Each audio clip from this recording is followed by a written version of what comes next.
Straight to the top, moving like clock, we be them champions. I got a draw, ball in the box, we be them champions. Yo, what's good, people? It's your boy Trunkie. You're locked into the Chat with Champions, official pod show, the Champions Challenge campaign, episode 5. We're back. It's been a minute, but yeah, man. Thank you for everybody that's also just kept us going, asked us when we're coming back, what's going, what's popping, whatever. It wasn't going to be too much longer anyway. But yeah, again, we've got a big episode. We're going to start off with just talking about some hot topics, some things that are going to divide opinion. Regards to transfers, who's hit the ground running, who hasn't. So yeah, man, again, you guys remember at Champions Challenge to follow that up, Instagram, Twitter, YouTube, subscribe, leave your opinions. And yeah, man, what was I going to say? We'll also probably have a little drill that we'll just do for you guys that we've thought about, something you guys can do in the yard or do in the park, just that own little personal training. Season's already started, but yeah, you got to stay fit, got to keep it going. But yeah, boom, let's get into it anyway. So season's kind of got off to a flyer, still early doors, so no one's really going to be giving a crazy opinion on anything just yet. But listen, that's what we're here for, innit? What was I going to say? So first and foremost, I'm just going to start with one of the transfers that I think has hit the ground running.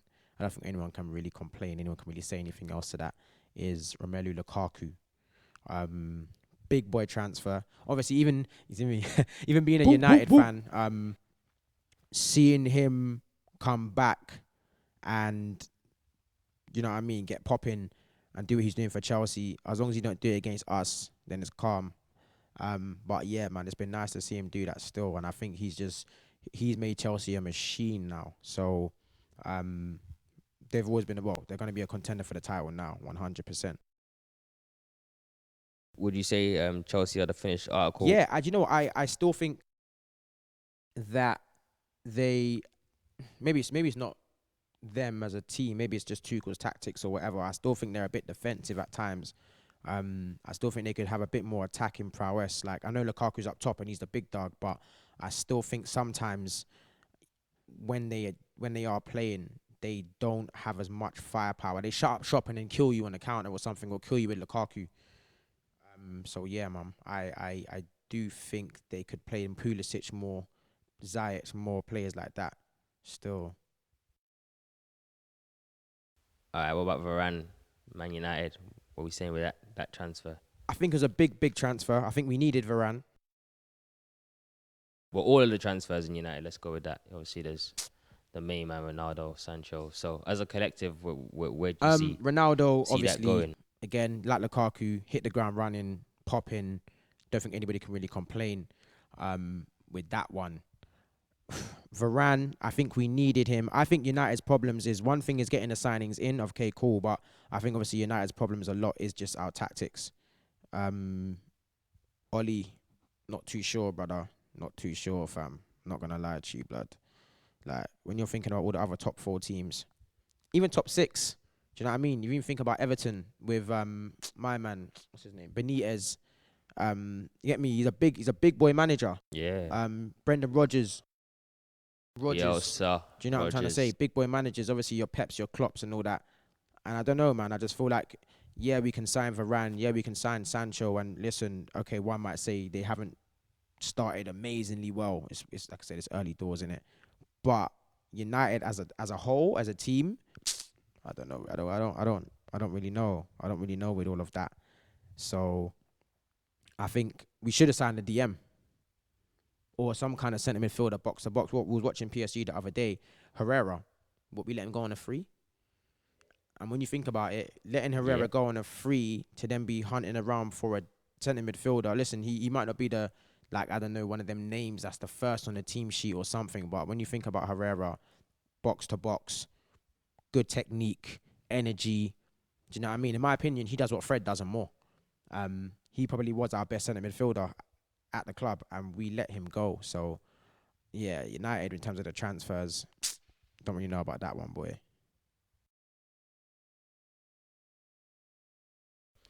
I mean, I think another one I want to talk about, like another person that I think is, or divides opinion, the whole Harry Kane saga thing.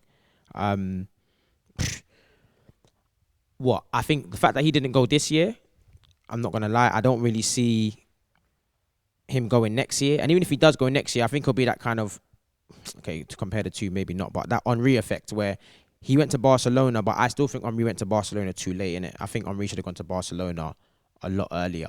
I think he would have done a lot more damage, probably won more trophies. But I think his loyalty to Arsenal, a bit like Harry Kane's loyalty to to Tottenham, you know, And Hazard, isn't it? yeah, well, yeah, exactly. Yeah. I mean, but even then though, did Hazard leave too early or did he just go there and just not? Nah, Hazard left too late. I mean, left too late. Sorry. Yeah. So I mean, maybe, but I don't know, man. Harry Kane, I feel like he's not one of them players that is gonna get better in terms of his athleticism and his physicality. I think he's gonna be one of them players that I wouldn't say declining, but he's not gonna get any quicker. And I just feel like him now, if the fact that he didn't go to Man City, seeing Grealish go, bruv, that must have killed him, fam. And when you look at Harry Kane in the sense where, obviously, when you think of your number 9's your target man, so you have your Lewandowskis and your Arlands and Mbappe's not really a number 9, but when you look at your strikers per se, and like you said, him obviously getting a bit slower, not being as sharp, when you look at who you're going to compare him to in the next 2-3 years, the younger generation, I don't really see him being the main man you want to sign. I think if Harry had to go, he had to go like now. I mean, yeah, but even then, you think about someone like Lewandowski, he's 32, 33, something like that. Like Lewandowski's kind of old, and you wouldn't say he's the most physical striker either. He doesn't really run past players or do nothing. Do you know what I mean? Here's one for you. Do you think Lewandowski could cut it in the Prem? Because Yeah. let's be honest, the German league isn't as strong, I feel. Yeah, just Bayern as Munich dominate. fast. Bayern Yeah, but they Munich dominate. because their league's kind of like weaker. Yeah, I mean, I think he could still. I think players like your Ibras, Lewandowski's, Ronaldo's, Cavani's, them kind of seasoned man, like they just know what they're doing. Do you know what I mean? Even though they're getting older and okay, they lose a yard of pace or whatever. I feel like players like that just know what they're doing. I guess, listen, sometimes maybe you got to put Harry Kane in that kind of bracket as well. Like, he's proven enough to know, even if he does get to 30, 31, 32, you probably, as long as he keeps his body fit, keeps his body right, he should be able to still do a madness, because he is one of the best number 9s in the world, whether you like it or not. Like, he's up there with the very best. So, Okay, I've got another one for you. Would you class Harry Kane as world class? What's your definition of world class? Because obviously that word's been diluted over the years. What's your definition of world class, and would you put Harry Kane in that category? that's a good question. Is Harry Kane world class? I would have to say yes. You would class Harry Kane as world class. I think he's done enough on the world stage, and he's done enough consistently in one of the hardest leagues in the world, or most entertaining leagues, whatever you want to call it, in the world, that you can put him as world class. I think you can just squeeze him in there still. Yeah, I think in terms of being defined as world class, like top notch, you have to have probably won a trophy, which probably excludes Harry Kane. But I think you'd have to win a trophy, like international trophy, definitely. Well, not definitely, but international trophy obviously looks good. Obviously Champions League, Premier League, and I think consistently, so when you look at your people like Messi, Lewandowski, Ronaldo, Ibra, these guys like Decorated. And not only that, it's the consistency. Like they've done it at that level for a long time as well. Do you know what I mean? Ronaldinho, I had to throw that one in there for Ace. But yeah, man, I think that's world class. I think, and an entertaining factor. I think we're in an era of football where people are so hung up on man scored 5 goals in 4 games. Obviously, of course, that's a good return. I get that, but football is about entertainment. And I think that's where you get the whole Messi Ronaldo argument come into it, because a lot of the time people are kind of like, oh yeah, Ronaldo's scored this many goals in this many games or whatever. Not that Messi doesn't do that either, because he does. But I think people forget it's about entertainment value as well. Like when you think about someone like, unpopular opinion, Ronaldinho is better than Cristiano Ronaldo. Do you know what I mean? Based on just That flair, the entertainment bruv, factor. when you watch like Ronaldinho, what he does in a competitive match. Man's doing kick-ups over man's head in a competitive match. Okay, so do you think there's certain people out there that would say Ronaldinho is a better player than Ronaldo? What, Cristiano Ronaldo? Yeah. Yeah. That's what isn't that what I said? Yeah, but do you think people would agree with you? There's people out there that would Yeah, say that, concur that statement. I think again, unpopular opinion, but I think the people that would say that, listen, it's hard to discredit Ronaldo because of the results, and I think football's become a lot more of a results-based business now, where it's about getting that win. Do you know what I mean? Like, even for example, down to Havertz. Like, people are obviously saying Havertz didn't have a great performance. I mean, Havertz hasn't started well, whatnot. He scores the winning Champions League goal, and it's like, everyone forgets about it now. It's like people are now using that as an argument to say, oh yeah, but Havertz got the goal. And listen, don't get me wrong, it's a great achievement. Havertz got the goal to win Chelsea the Champions League. But does that automatically completely change maybe the poor performances or how he wasn't that effective beforehand? Do you know what I mean? Well, okay, another one for you, because we discussed this the other day. Like, I know obviously managers with big squads, a lot of cup games, a lot of matches, they do rotate quite a lot. And it's hard to kind of tell nowadays who's been dropped, who hasn't been dropped, whether it's performance or health or whatever. But someone like Kante, we see Kante coming off the bench the other day for like maybe 10 minutes. And I think he got pulled off the other day for 60 minutes. Someone like him, probably player of the year, maybe 2 years running, I'd say. He was man of the match, Champions League semi-final and final. How does someone that good on the tip of everybody's tongue end up kind of starting on the bench, not playing? And that's what's mad. Even like fantasy team, blood, picking for Man City and Chelsea players is a madness, bruv.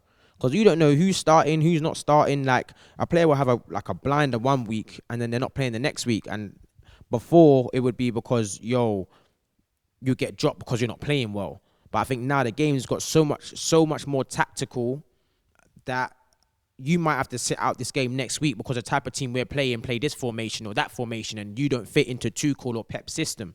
Whereas even like when you bring Solskjaer into that argument, how often do you get that with United? You don't, because I don't feel like Solskjaer has that tactical awareness to really be chopping and changing players like that. With United, you kind of know what your starting lineup's going to be. But when I mean, I don't. Yeah, what Solskjaer's strongest 11? What, Maguire, Varane, Shaw, Wan-Bissaka. Your two DMs. He's picking Fred and probably McTominay. Those Possibly, but then he throws Matic in every now and then. With Matic's go-to, no. I couldn't tell you. But that's the thing I don't know with him, and that's what I was going to actually ask you.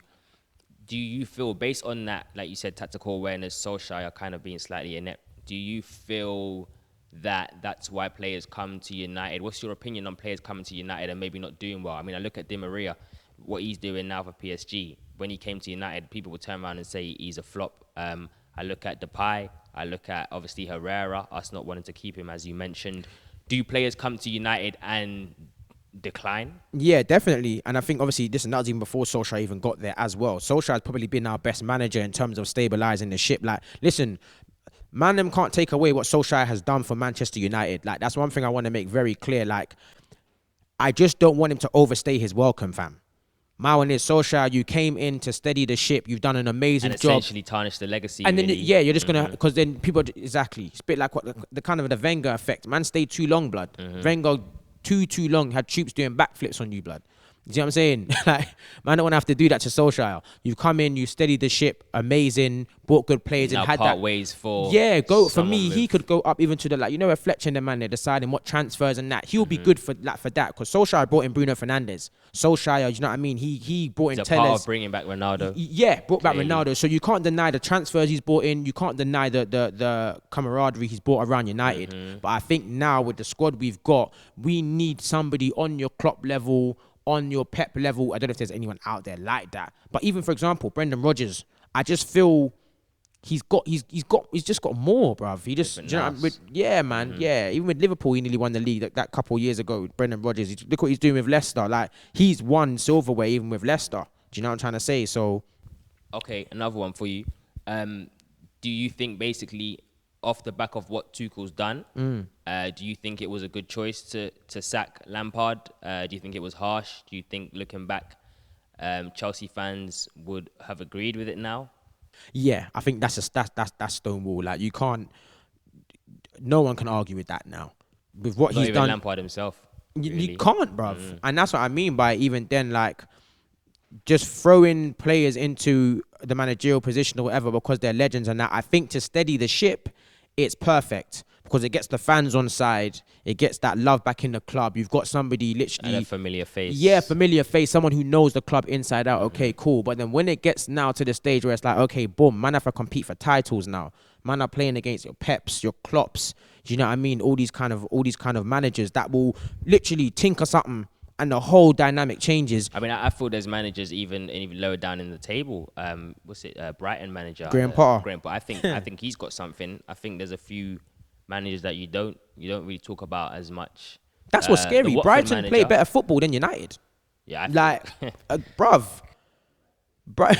Brighton, for me, like, Brighton play better football than United. Like, when you think about if United could play like Brighton, look at Leeds. Okay, yeah, they're quite open. Bielsa has them doing a madness, and they do concede a lot of goals in that sense. But when you watch United play, I don't know, I always feel like we just don't know what we're going to do next. It's just a load of individuals that just do it on a whim, whereas a lot of teams like even Brighton, they've got a system where, even if they did change the personnel, that player comes into a system and has to obviously still be their own individual person, but they got to buy into something. They got to buy into a philosophy, which I don't think United has personally.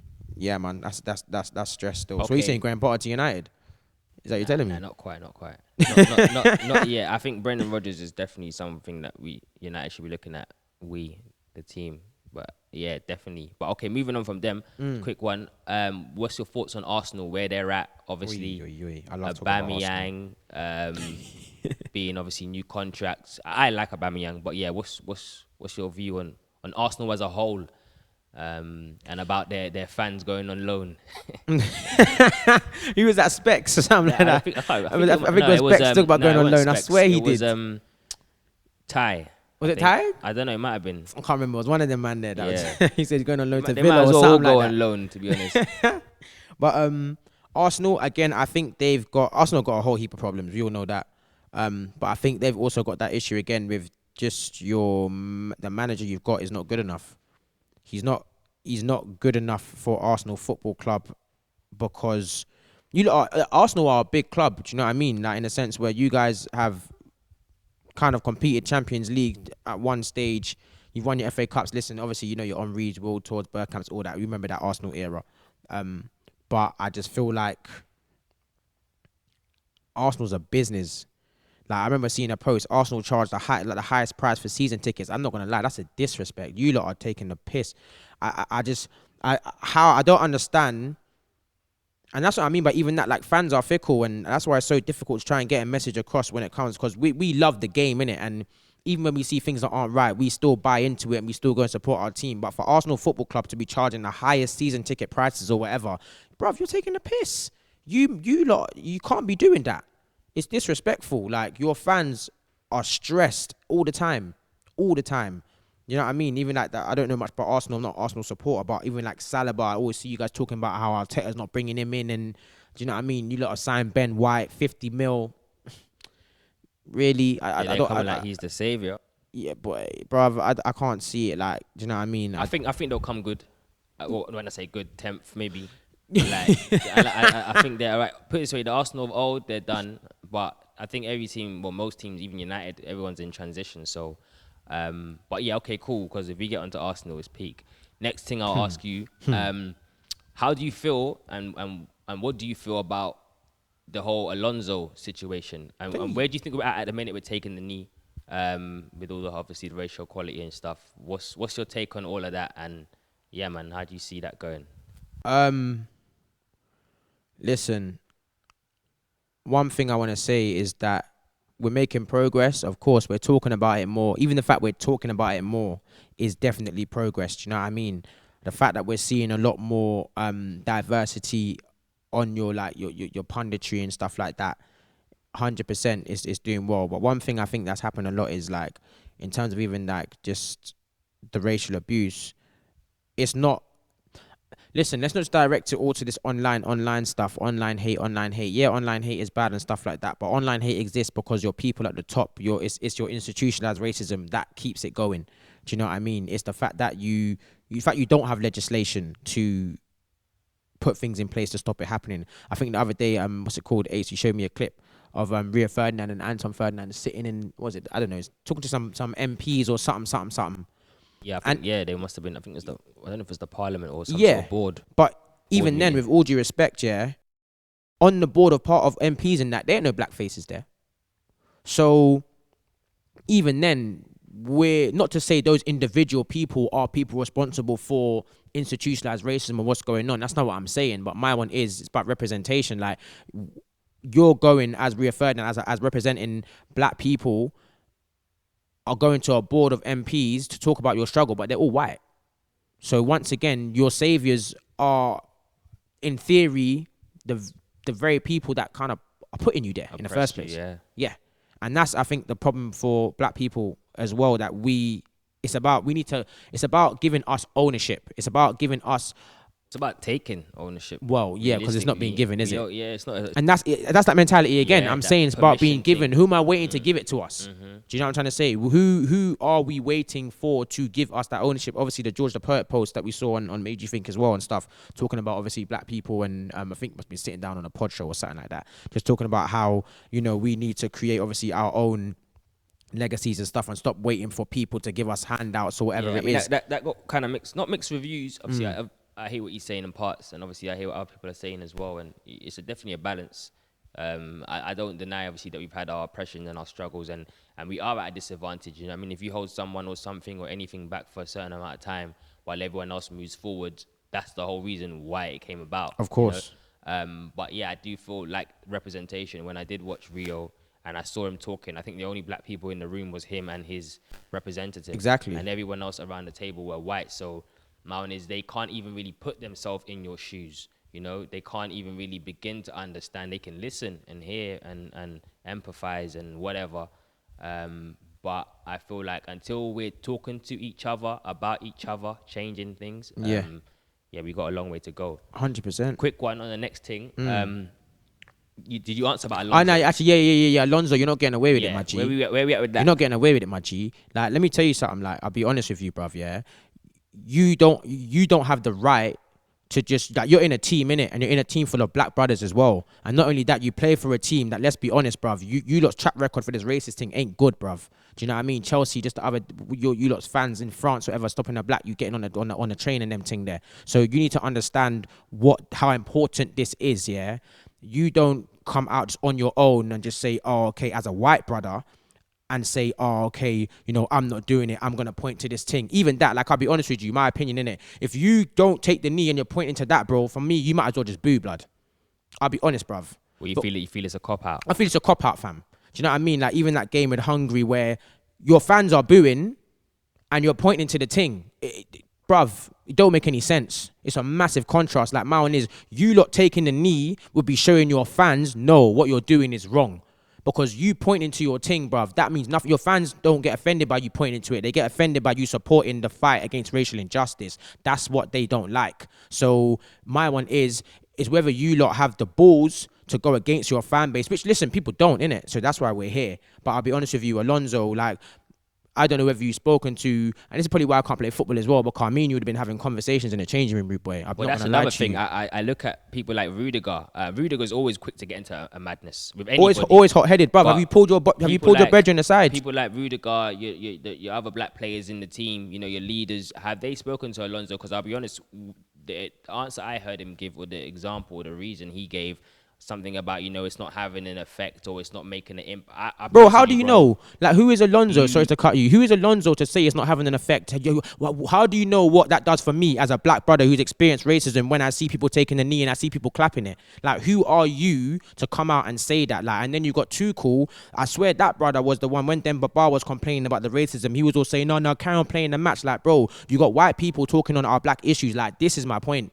I'm not being funny. I mean, if you're not gonna get involved, I'm not saying white people shouldn't get involved, but it should only be to support. Of course, yes, bro. You don't really have a say, and you don't have. I don't think you have a stance to tell people that, you know, it's not making the impact, or basically they're impatient. And I'll be honest with you, we've been oppressed for so long, we've had to deal with it. Bro, so what if you have to take the knee all season long? So what, bruv? So what? Because there's still racism, and as I said, even back to the whole taking the knee thing. Listen, like I said before, institutionalized. This is about putting black people in positions of power to make decisions, to basically influence the decisions that are being made in the boardrooms.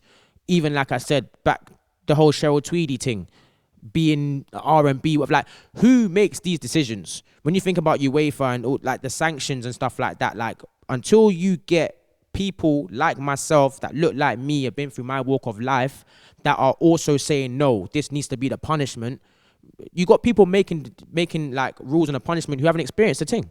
So for you, it's not as deep, it's not as serious. It's not Cadella Blood 10 games, not being funny, bro. Ban the man for longer, taking the mick. Yeah, they ban you for drug testing. Bro, everything is placed higher than racial injustice and all that kind of stuff. So listen, I'm not trying to say, for example, Zaha not taking the knee. I personally disagree with it. I think personally it's about trust. It's about being part of the process and also showing what you support. And I feel like when you don't take the knee, you give racist people a chance to use it, as a scapegoat. I mean, I'll be honest, looking at Zaha's thing, I don't know. If I was a young black player, like a young black kid playing football or whatever, I don't really know his stance.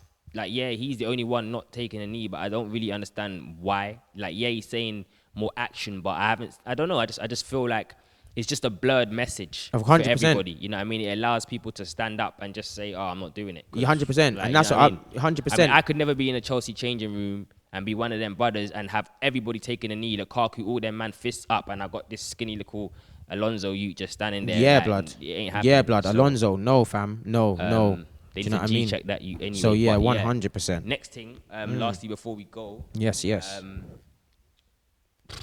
That bruv, that got me heated, fam. Yeah, but to be fair, I think we probably just kind of end it there. But obviously, yeah, the season's looking good. Last year, I was going to say Man City. Obviously, where do you think they're at? We watched them just the other day, yesterday, I think. They look pretty strong against Chelsea. Very compact. No number 9. False 9 again. Didn't sign Kane. So where do you think they're at? What do you think they could do? And then we'll wrap that one up. Chelsea, Man City. Again, they're always in and around it. I think they sometimes the best form of defense is attack. Man City have got that on lock. Do you know what I mean? So I feel like just the way they play, the fact that they can have no centre forward, like Pep always defies what people think. Like when he first came, his style of football can't win it or whatever, boom, boom, bam. Do you know what I mean? In the end, he always comes and does something that people say he won't do. And I think City will probably win the Prem again. Not to count out Liverpool, car. Not going to lie, Liverpool are doing their thing still. Mo Salah looking sharp, looking serious. So, but yeah, Man City, I think will win it still. I think Man City just got too much strength in depth and just Pep's just tactical awareness and that. Final one. Salah has just reached obviously his 100th Premier League goals. Pretty quick, joins people like Alan Shearer, Ian Wright, Henry. Yeah. Man like Ian Wright. Where do you see him, Andy Cole? Jeez. Where do you see Salah in the scheme of things? Would you say he's world class? Do you say he's underrated? Give me a bit about Salah. Salah, yeah, world class. I know what one would say. Well, actually, yeah, he has won Champions League and stuff. So won the Prem, won Champions League. I don't know if he's won African Cup of Nations yet, but you know what I mean. He's definitely important for Egypt. Mo Salah's up there, 100%. Left-footed as well. Boop, boop. Oh man, I pulled a hammy. But yeah, man. Hate to say it, being a United fan, but man, a bigger fan of football than anything. So I have to give credit where it's due, and he's exciting to watch. Do you know what I mean? I think at first I thought Mane was probably better than him, a bit more effective than him, maybe because of the length of time Mane's been there. But I think you got to. They're both as important, but Salah's just got that wow factor. So one of the Premier League greats, you'd say? Yeah, I think he's up there. He has to be. And sometimes it's hard to say it because you feel like it's maybe not a short space of time, but yeah, man, I definitely think that he has to be up there. Premier League greats, most definitely. People like him, Kun Aguero, Henry, Ronaldo, all these kind of people, like they are always going to be spoken about. Do you know what I mean? In years to come. But you know what? I think we might as well just leave it there. You know, my peoples, remember.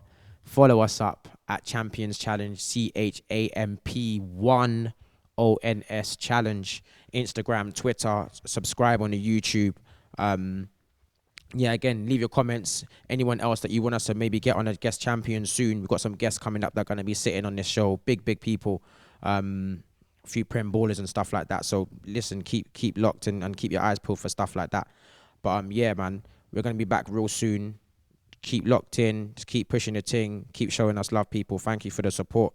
It's your boy Trunkie. It's the Chat with Champions, the official pod show of the Champions Challenge campaign. And we're out, people. Love. Straight to the top, moving like clock, we be them champions. I got a draw, ball in the box, we be them champions. I'm repping the squad, badge on the top, we be the champions. Getting them gone, I'm back on the up, just like a champion. Straight to the top, moving like clock, we be them champions. I got a draw, ball in the box, we be them champions. I'm repping the squad, badge on the top, we be the champions. Getting them gone, I'm back on the up, just like a champion. See the way that I manage this team. Always getting hella messy out here. See the way that we damage your team. Always getting hella techie out here. See the way we dismantle your team. On the field, we just bang on the green. You might image a man on the screen. Like, I don't talk. Blood, you ain't Gary, never low carry a coach. 8 balls, better back it up. Bro, that ain't 10 yards, better back it up. 10-10 on the pass that package.